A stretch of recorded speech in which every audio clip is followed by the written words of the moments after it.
오늘 예수님께서 부활하신 그날을 기념하는 부활 주일입니다. 우리는 그래서 이렇게 인사합니다. 예수님 다시 사셨습니다. 우리도 다시 삽니다. 라고 이렇게 부활을 우리가 확신을 하며 부활을 우리가 소망을 합니다. 이 부활을 확신하고 산다는 게 얼마나 중요한가 우리가 생각을 해봅니다. 예수님을 믿으면서 예수님의 부활을 확신하지 못한다면 나에게도 부활이 없어요. 왜? 예수님의 부활을 믿지 못하는데 내 부활이 있겠습니까? 우리의 부활이 있겠습니까? 우리는 예수님의 부활을 확신하는 우리가 되어야 될 줄로 믿습니다. 의심하지 말라는 겁니다. 그런데 대부분의 사람들이 예수님의 부활을 의심합니다. 오늘 보세요. 만약에 부활절이라고 해서 예수님의 부활을 확신한다면 이 교회가 차고 넘쳐야 될 거예요. 왜?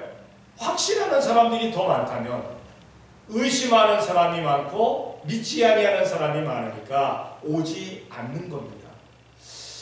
요번 목요일 날부터 쭉 이 95번을 95번을 이렇게 교회 왔다 갔다 하면서 보면은 목요일 날도 95번 도로가 꽉 차 있었어요. 출애픽으로. 금요일 날도 출애픽으로 꽉 차 있었어요. 어제도 꽉 차 있었어요. 겨우 오늘 새벽이 되어서야 꽉 찬 게 풀렸어요. 이게 뭐냐? 부활절 그 뭡니까? 베케이션 해가지고 수많은 사람들이 지금 놀러 가는 겁니다. 하기야 그들 가운데는 자기의 고향 찾아가는 사람도 있을 거예요. 그 고향에 가서 예전에 어릴 때 부활절 예배를 드렸던 그 교회 가서 예배하려고 아마 찾아가는 사람들도 없지 않아 있었을 겁니다. 그러나 아마 더 놀러 가는 사람들이 많았을 거예요. 왜 놀러 가는 사람이 많냐? 확신하지 않으니까. 예수님의 부활이 믿어지지 아니하니까. 왜 믿어지지 아니하느냐? 예수님의 부활을 믿지 못하게 만드는 요인들이 있었어요. 다시 말해서 예수님의 무덤을 지키고 있던 군병들이 가서 얘기하기를 예수님의 제자들이 밤에 와서 예수님의 시체를 훔쳐갔다 그랬거든요. 그래서 지금 유대는, 이스라엘은 지금도 예수의 시체는 예수의 제자들이 훔쳐갔다 그렇게 이야기가 되는 거예요. 부활했다는 얘기가 없습니다. 뿐만 아니라 세상 사람들은 왜 믿지 않느냐? 수많은 종교들의 다 신화들이 있으니까 아래서 태어났다, 하늘에서 뚝 떨어졌다 이런 얘기들이 있으니까 예수님의 부활도 신화라고 얘기하는 거예요. 전설이라고. 그래서 예수님을 믿지 않습니다. 더 많은 사람들이 믿지 아니하고 더 많은 사람들이 의심합니다.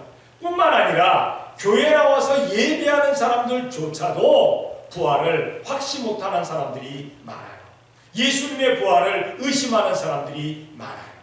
만약에 예수님의 부활을 의심하지 아니하고 확신한다면 자기가 부활의 소망을 가졌으니까 그 신앙생활하는 게 얼마나 열렬하고 얼마나 최선을 다하겠어요. 어쨌든 오늘 부활을 생각하면서 부활을 목격한 사람들이 나타납니다.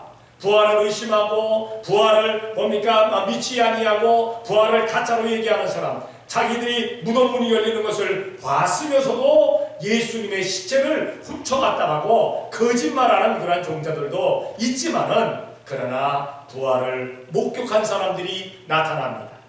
우리는 부활을 목격하지 못했다 할지라도 또 부활을 목격할 수가 없죠. 시대가 다르니까. 그러나 우리는 부활을 확신하는 사람들, 믿는 사람들, 그리고 부활의 소망을 가지는 우리가 되어야 될 줄로 믿습니다. 그럼 과연 부활을 목격했던 사람들은 어떠한 사람들이었을까? 먼저 첫째로 준비한 사람들입니다. 준비한 사람들. 막달라 마리아와 요한나와 야고보의 모친 마리아와 그리고 동정녀 마리아까지도 예수님께서 십자가에 달려 돌아가시고 나서 그 시체에다가 모략을 바르고 향품을 발라서 예수님의 시체가 좀 더 썩지 아니하고 빨리 썩지 아니하고 부패하는 냄새가 나지 않게 하기 위해서 향품을 준비했었어요. 그러나 그 향품을 준비했지만 그 향품을 바르지를 못했어요. 왜? 안식일이었기 때문에. 예수님께서 십자가에 달려 돌아가시고 무덤에 이렇게 누워졌을 때가 안식일이었기 때문에, 바로 안식일 그때였기 때문에 예수님의 그 시체에다가 뭡니까? 모략을, 향품을 바르지를 못했어요. 그리고 그들은 언제 갔느냐? 안식일이 지나고 나서 바로 부활 새벽에 날이 트기 전에, 날이 틀날 그때에 향품을 가지고 무덤에 찾아가게 됩니다. 그러나 그때는 이미 예수님의 부활이 끝났어요. 무덤 문이 열렸어요. 돌문이 사라졌어요. 예수님의 시체도 보이지 않아요.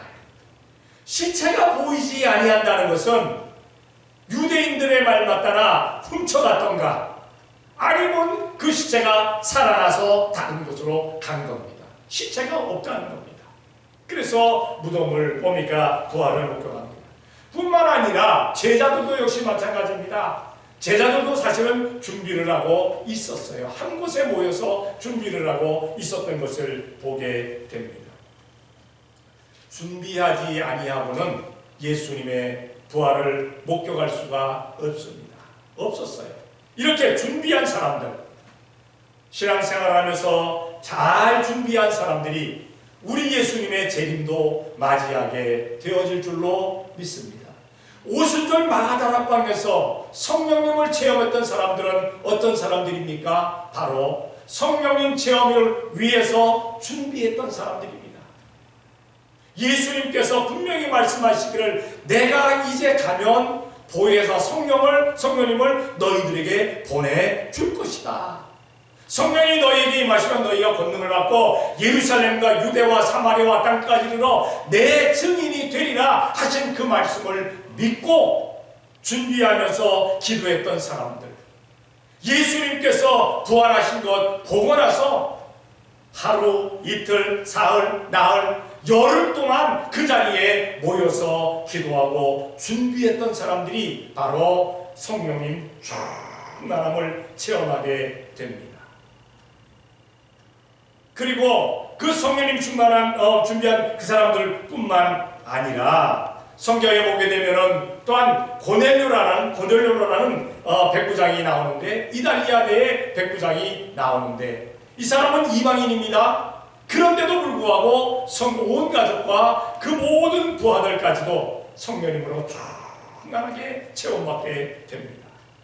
어떻게 하고 있었을까요? 성경을 한번 찾아봅니다. 사도행전 10장 2절입니다. 사도행전 10장 2절 다 같이 시작. 그가 경건하여 오직으로 걸어 하나님을 경외하며 백성을 많이 구제하고 하나님께 항상 기도하더니. 아멘.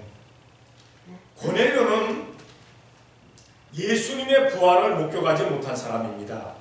소문으로만 들었어요. 유대 군병들, 그러니까 무덤을 지켰던 그 군병들은 예수님의 시체를 예수님의 제자가 훔쳐갔다라고 이야기를 하고, 또 한쪽에서는 제자들을 통해서 예수님께서 무덤문을 여시고 부활하셔서 만나시고 예수님께서 승천하셨다라고 그렇게 이야기를 합니다. 그 두 개를 다 고넬료는 마음에 가지고 있었던 것만은 사실입니다. 그러나 더 중요한 것을 가지고 있었던 것이 무엇이냐? 예수님 부활하셨다. 예수님은 부활하셨고, 예수님은 하나님의 아들이고, 예수님은 메시아고, 그래서 내가 신앙생활을 해야 한다. 예수님 믿으면 천국 간다 하는 그러한 믿음이 그에게 있었어요. 그래서 그는 항상 경건한 삶을 삽니다. 뿐만 아니라 온 집으로 더불어 하나님을 경외합니다. 왜? 메시아를 이 땅에 보내주신 하나님이시니까. 그 하나님을 경외하고 백성을 많이 구제했다고 했어요. 왜? 하나님 사랑하는 사람들은 내 이웃을 내 몸과 같이 사랑하라 라고 말씀하신 예수님의 말씀을 그가 실천하느라고 하나님을 사랑하고 아래로는 백성들을 사랑했던 것을 보게 됩니다. 뿐만 아니라 그는 항상 기도했어요. 너희가 기도할 때 그 기도한 것 내가 내 이름으로 기도할 때 내가 이루어주리라, 내가 시행하리라 말씀하신 것처럼 그는 기도했어요. 경건한 삶을 살며 하나님을 경외하고 백성들을 구제하고 항상 기도하던 그에게 천사가 나타나서 말합니다. 욥바로 보내서 베드로를 불러라. 그리고 그의 말을 들어라. 그의 설교를 들어라. 베드로가 사실은 유대인이기 때문에 그 당시 유대인의 법은 이방인들과 함께하지 아니하는 겁니다. 이방인들하고 교류하지 아니하는 겁니다. 그런데도 불구하고 천사의 음성을 듣고 환상을 보고 그 얘기를 듣고 그 뭡니까? 자기를 찾으러 온 그 군병들을 따라갑니다. 그리고는 고넬료 집에서 하나님의 말씀을 선포합니다. 예수님을 전합니다. 예수님께서 구세주시라고, 예수님께서 메시아라고, 예수님이 그리스도이고 예수님 믿어야 천국 간다고, 구원 안 받는다고 간절히 복음을 전합니다. 그 복음을 전하는데 그 온 집의 가족들이 모였고 거기에 부하는 뭡니까? 그 병들들이 모였는데 그들에게 갑자기 하늘에서 성령님께서 내리셔서 그들에게 성령님 충만한 역사가 일어나는 겁니다. 성령님의 역사로 말미암아 그들이 방언을 합니다. 그들이 또한 예언도 합니다. 환상도 봅니다. 주님을 찬양합니다. 그것을 보면서 베드로가 이야기합니다. 성령님께서 세례를 주셨는데 예수님의 이름으로 세례를 못 주겠느냐? 그래서 물로 세례를 줍니다. 물과 성령으로 거듭나지 아니하면 너희가 구원함을 얻지 못하리라, 천국을 보지 못하리라 하신 예수님의 말씀을 그들에게 실천해 주게 됩니다.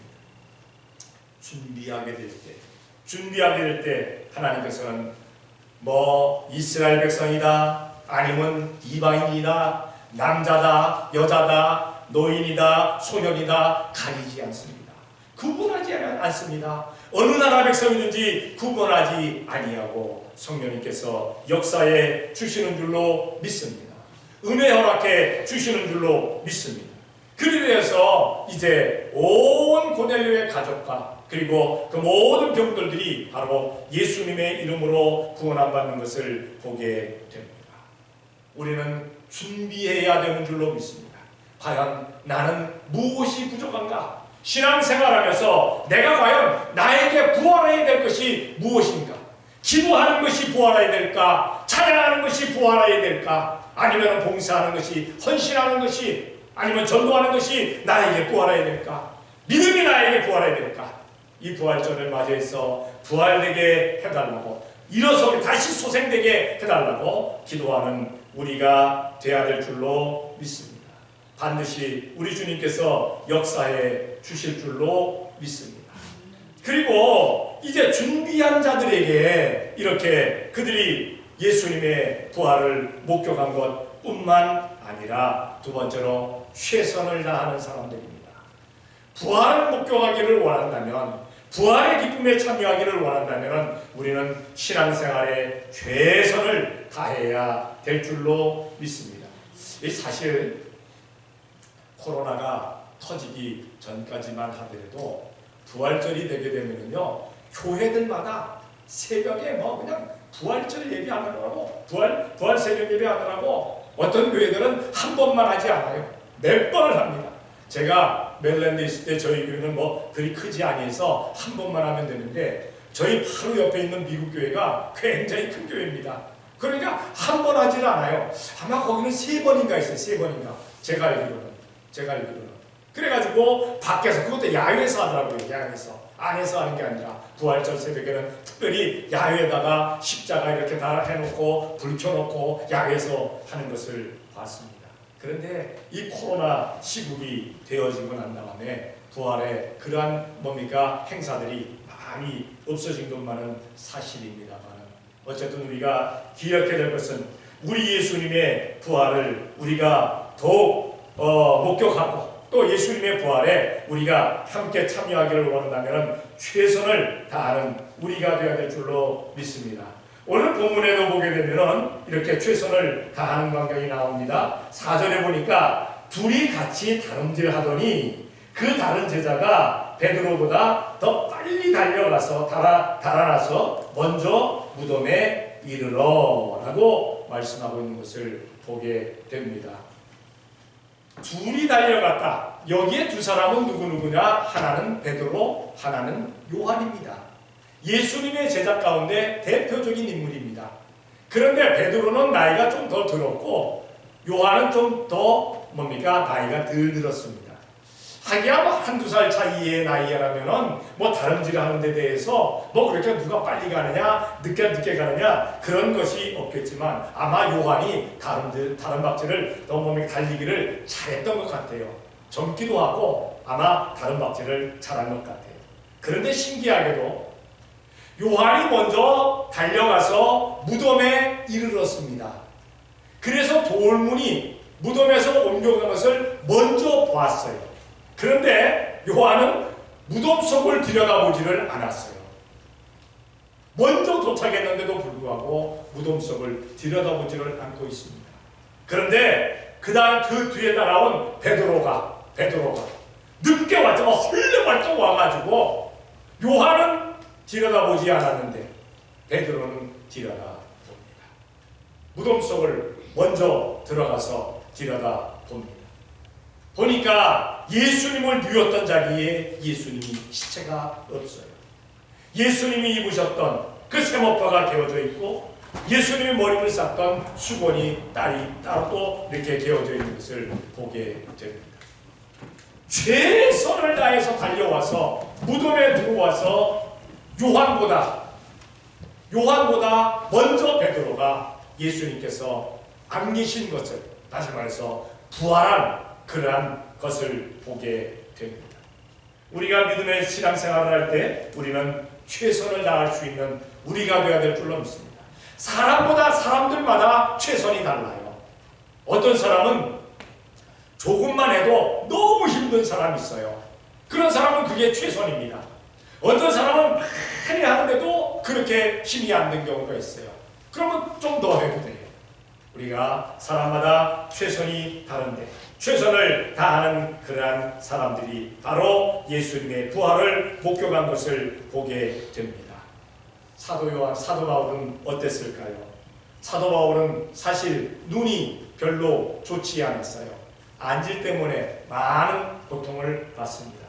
그 눈 나쁜 것이 언제 왔느냐? 그랬더니 사람들은 이야기하기를 다메섹으로 가던 그 길에서 너무 밝은 빛이 급하게 사도 바울을, 그때는 사울이었죠. 사울 청년을 비치게 되니까 그때 눈이 나빠졌다.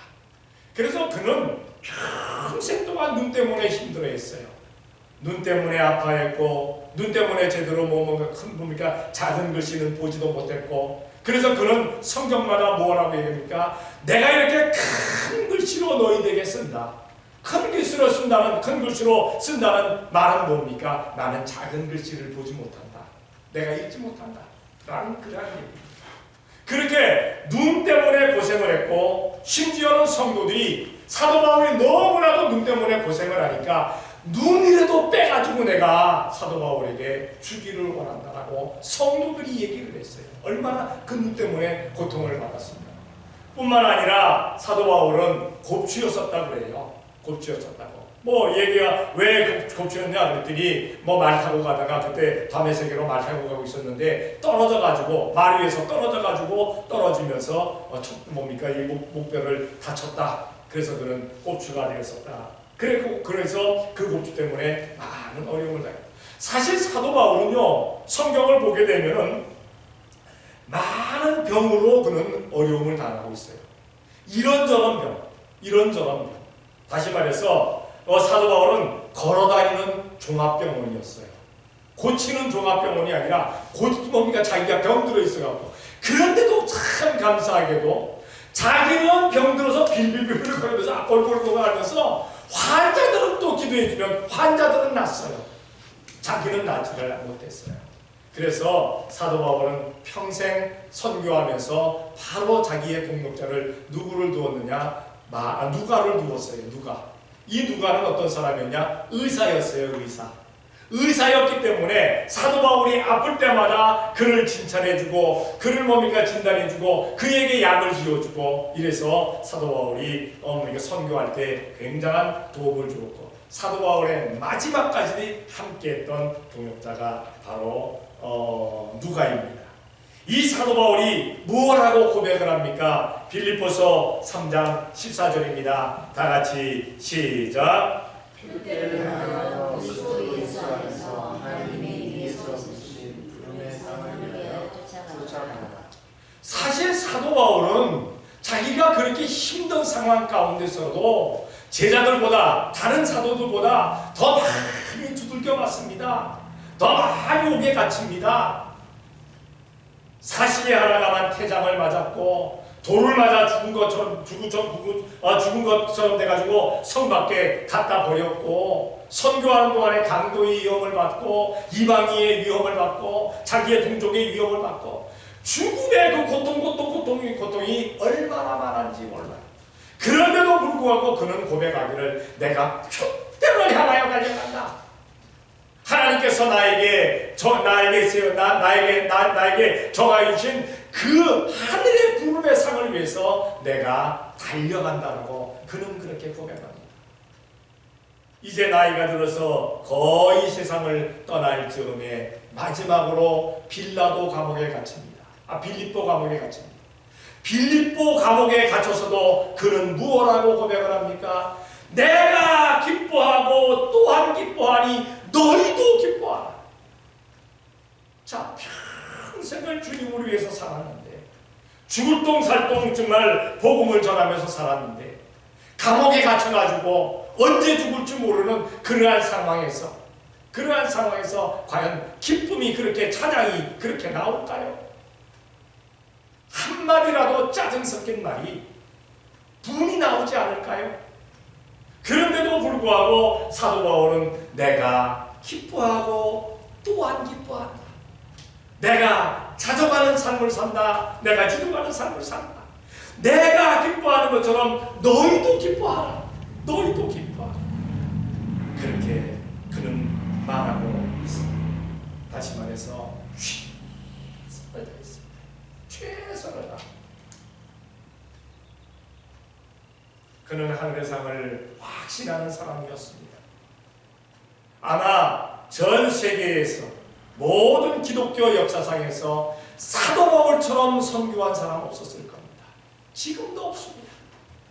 정말 칭찬받는 사람입니다. 뿐만 아니라 사도 요한이라는 제자가 있습니다. 사도 요한이라는 제자. 예수님의 십자가 밑에까지 끝까지 따라간 제자입니다. 다른 제자들 다 달아났습니다. 큰 소리 치던 베드로조차도 예수님의 목전에서 예수님을 3번 부인하면서 마지막 3번째는 저주하면서까지 예수님을 부인합니다. 예수님과 눈이 마주칩니다. 눈이 마주치는 상황에서 네가 오늘 다 2번 울기 전에 나를 3번 부인하리라 하신 말씀 생각나서 그 자리를 떠나서 성문답게 가서 심히 통곡했다 했어요. 그렇게 큰 소리 치던 베드로조차. 그런데 이 사도 요한은 예수님이 십자가를 끝까지 따릅니다. 예수님께서 골고다 산상에서 십자가에 달리실 때 예수님 십자가에 달리시는 그 발밑에 바로 요한이 있었습니다. 예수님의 어머니 마리아와 같이 있었습니다. 예수님하고 눈이 마주칩니다. 예수님이 말씀하십니다. 내 어머니다. 너의 어머니다. 너의 어머니다. 그때부터 요한이 예수님의 어머니를 자기 집에 모셨다라고 성경은 말씀하고 있습니다. 한 제자는 예수님을 부인하고 눈이 맞아서 성 밖에 나가서 통곡을 했고, 한 제자는 예수님께서 십자가에 달려 돌아가시는 그 자리까지 가서 최선을 다해서 예수님과 눈이 맞아져서 예수님의 어머니를 끝까지 그렇게 효도를 하면서 모셨고, 이 제자 사도 요한은 그렇게 최선을 다하는 가운데 예수님을 숨겼고, 또한 그렇게 최선을 다했기 때문에 그를 사람들이 순교시키려고 죽이려고 참 많이 애를 썼어요. 근데 죽이려고 해도 죽지는 않습니다. 마지막 처형은 어떤 처형이었느냐? 기름을 한 가마에다 풀풀 끓여가지고 펄펄 끓는 기름 속에다가 사도 요한을 확 집어넣었어요. 집어넣었어요. 살 수가 없잖아요. 그런데 살아납니다. 안 죽습니다. 얼마나 그렇게 안 죽으니까 어떻게 했느냐. 이거 죽일 수 없는 겁니다. 그러니까 유배를 보냅니다. 반모섬이라는 곳에 귀향을 보내버리고 맙니다. 성경을 봅니다. 요한계시록 1장 9절입니다. 다 같이 시작. 나 요한은 너희 형제여 예수의 환란과 나라와 참음에 동참한 자라. 하나님의 말씀과 예수의 증거로 인하여 반모라는 섬에 있었더니 반모섬에 보내버리고 맙니다. 그런데 거기 가서 우리가 알고 있는 요한계시록을 씁니다. 요한계시록. 하나님께서 천사를 보내셔서 요한계시록을 쓰게 만드십니다. 예수님께서 나타나서 말씀하시고 하나님의 음성이 들리고 그 놀라운 요한계시록을 반모섬에서 쓰게 되는 것을 보게 됩니다. 성경보다는 조금 덜 그런 베스트셀러가 됐던 철로역정. 이 철로역정은 언제 쓰여졌느냐? 존 버년이 죽음의 감옥에 갇혔을 때 바로 뭡니까? 이제 죽음이 눈앞에 있다는 것을 알았을 때 그때 철로역정을 씁니다. 그것이 지금도 수많은 기독교인들이 크리스천들에게 읽혀지고 있는 것을 보게 됩니다. 우리 믿음의 사람들은 최선을 다하게 될 때 우리 주님의 부활을 목격하게 되어질 줄로 믿습니다. 그리고 이제 마지막으로 11절에 보니까 이렇게 말씀합니다. 마리아는 무덤 밖에 서서 울고 있더니 울면서 부풀려 무덤 속을 들여다보니 끝까지 기다리는 사람입니다. 끝까지 기다리는 자. 끝까지 기다리는 자가 우리 주님의 부활을 목격하게 되어질 줄로 믿습니다. 여기 막달라 마리아는 사실 무덤에 제일 먼저 찾아간 사람입니다. 그런데 예수님을 뵐 수는 없었지요. 다시 뭡니까? 예수님의 시체가 보이지 아니한다고 제자들에게 가서 말을 해주고 제자들이 무덤에 갔을 때 마리아도 또 따라갑니다. 그리고 제자들은 집으로 돌아갔는데 마리아는 그 자리에 또 있었어요. 그리고 옵니다. 왜? 예수님의 시체가 보이지 아니하니까. 예수님이 보이지 아니하니까. 가만히 보면 뭡니까? 예수님의 시체가 보이지 아니하서 얼마나 울었던지 아마 눈이 퉁퉁 불었나 봐요. 눈이 퉁퉁 부른 것 같아요. 천사들은 알아봤는데 예수님은 정작 못 알아봐요. 천사가 왜 우느냐라고 물을 때 누가 예수님의 시체를 가져가다가 어디다 놨는지 내가 알 수 없다. 찾을 수가 없다. 그럴 때 예수님께서 나타나셔서 묻습니다. 여자야 왜 우느냐? 또 얘기합니다. 그런데 여기 성경이 뭐라고 말씀합니까? 예수님인 줄 알지 못했다고 했어요. 예수님인 줄. 아마 그런 것 같아요. 너무 통곡해서 눈이 막 충혈되고 눈이 안 좋으면 사람 다 제대로 알아보지 못하잖아요. 아마 마리아가 그 상황이 아니었을까 그렇게 생각이 듭니다. 알아보지 못할 때 예수님께서 부르십니다. 사랑스러운 음성으로 말씀하십니다. 마리아야 하니까 마리아가 그 음성을 들으면서 예수님이시다. 그래서 뭐라고 부릅니까? 랍보니여. 다시 말해서 선생님 하고 부르는 겁니다. 자기의 선생님인 줄, 예수님인 줄 아는 거예요. 그럴 때 예수님께서 나를 만지지 말아라. 내가 아직 아버지께 가지 않았다. 그리고 제자들에게 가서 일러라. 너희들 갈릴리에서 나를 볼 것이다. 끝까지 기다려야 합니다. 우리는 기다릴 줄 아는 우리가 되어야 될 줄로 믿습니다. 성경을 한번 찾아볼게요. 여호수아 6장 25절입니다. 다 같이 시작. 여호수아가 생각과 그 아비의 가족과 그에게 속한 모든 것을 살렸으므로 그가 오늘날까지 이스라엘 뒤에 거하였으니 이는 여호수아가 열무를 통치하려고 보낸 사자를 숨겼음이었더라. 아멘. 여호수아는 사실 부활을 목격한 사람은 아니죠. 그러나 그 온 가족이 구원함을 받은 사람입니다. 이스라엘이 이제 가나안을 정복하기 위해서 정탐꾼을 보냈어요. 두 사람을 보냅니다. 여리고를 정탐합니다. 그리고 돌아오려고 하는데 여리고 여리고 사람들이 정탐꾼이 왔다는 것을 알고 잡으려고 합니다. 그때 기생 숨겨주잖아요. 그래서 기생 라합의 집에서 찾지 못하고 군사들이 돌아갔을 때 기생 라합의 집에서 성 밖으로 해가지고 줄을 타고 내려갑니다. 그러면서 약속을 합니다. 뭐라고 약속을 합니까? 온 가족을, 온 친척을 다 이 집에다 모아놔라. 너희 집에다 모아놔라. 그리고 그 집에다 모아놨을 때 우리가 쳐들어와서 그 집에 있는 사람들 다 살려줄 것이다. 그리고 붉은 헝겊을 하나 주면서 이 헝겊을 집에다가 묶어놓으라고 얘기를 합니다. 표시가. 그리고는 떠났습니다. 그래서 이제 기생 라합은 자기 가족과 친족들을 다 불러 모읍니다. 그 집에 불러 모았겠죠. 그리고 떠나지 말아라 이야기했겠죠. 떠나면 안 된다. 집 벗어나면 안 된다.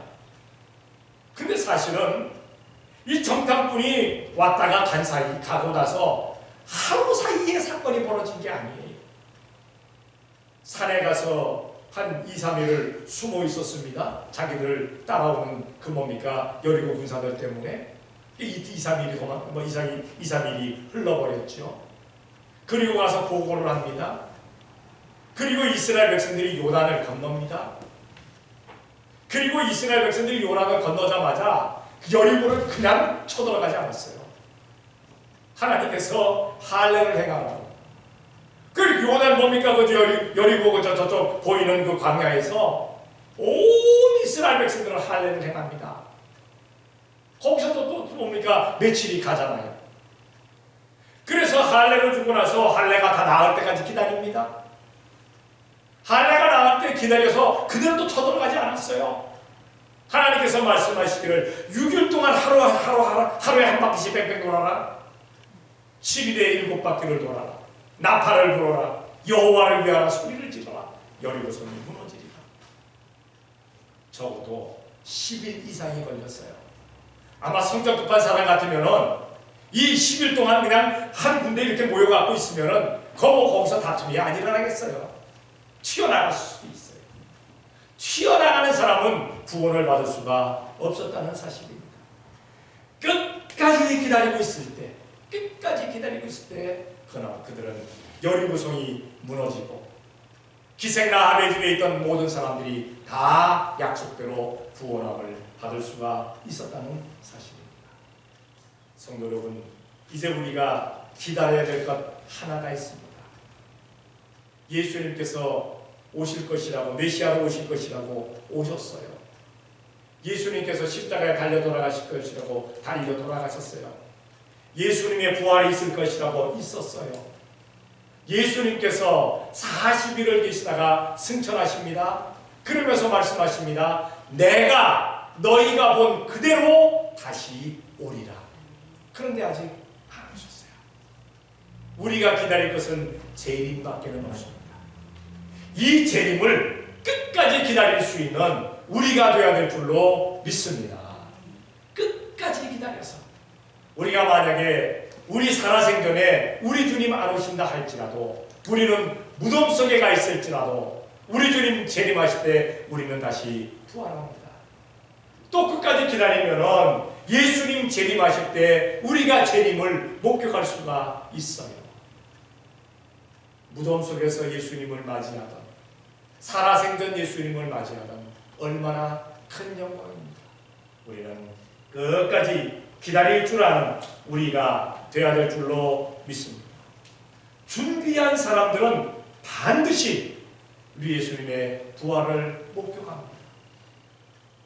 최선을 다한 사람들은 예수님의 부활을 목격했습니다. 그리고 끝까지 기다리는 사람들, 바로 예수님의 부활을 목격했습니다. 제가 성경 구절을 몇 개를 더 드렸지만 이제 시간이 많이 갔기 때문에 그것은 안 하고, 우리가 기억해야 될 것은 나는 신앙생활하면서 준비하는 사람 되어야 된다. 최선을 다하는 사람 되어야 된다. 끝까지 기다리는 사람 되어야 된다. 과연 나의 특징은 무엇일까요? 우리의 여러분들의 신앙생활의 특징은 무엇입니까? 이 세 가지 특징을 다 가지고 있다면 얼마나 감사하겠어요. 신앙생활 열심히 잘하다가 마지막 날 우리 예수님 꼭 만나 배우는 성도들이 되어지시기를 예수님의 이름으로 축원합니다. 기도하겠습니다. 사랑의 아버지 하나님, 감사합니다. 사랑하여 주시어서 오늘도 이 시간 주님 앞에 나와 이렇게 예배하며 우리 주님의 부활의 목격자들을 우리가 생각하게 하시니 감사합니다. 부활의 목격자들은 주님 앞에 준비하는 사람들이었습니다. 최선을 다하는 사람들이었습니다. 끝까지 기다린 사람들이었습니다. 사랑의 아버지 하나님, 우리의 신앙이 이런 신앙 되어지게 복을 내려 주시옵소서. 잘 준비하게 되게 도와주시옵고 최선을 다하게 되게 도와주시며 끝까지 기다리는 그러한 신앙이 되어지게 복을 내려 주시옵소서.